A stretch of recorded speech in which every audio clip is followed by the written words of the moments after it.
جب 9 محرم کی شام ہوئی اور رات کی تاریکی چھا گئی تو کربلا کا میدان گویا ایک عبادت گاہ میں بدل گیا۔ شہدائے کربلا نے اس رات کو آخری رات جان کر خوف یا غم میں نہیں بلکہ سکون اور عبادت میں گزارا۔ امام حسین نے اپنے ساتھیوں کو جمع کر کے فرمایا، کل دشمن کا ہم پر حملہ ہوگا، اگر کوئی جانا چاہے تو جا سکتا ہے، میں بیعت اٹھاتا ہوں۔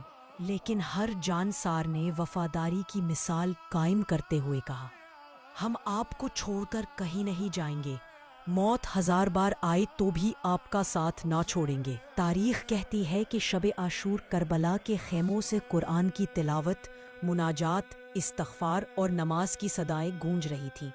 ہر شخص اپنے رب سے راز و نیاز میں مصروف تھا، کوئی رکوع میں، کوئی سجود میں اور کوئی دعا کے عالم میں تھا۔ خیموں میں معصوم بچے بھی موجود تھے، جن میں پیاس، خوف اور انتظار کے باوجود امام حسین اور اہل بیت کے زیر سایہ سکون تھا۔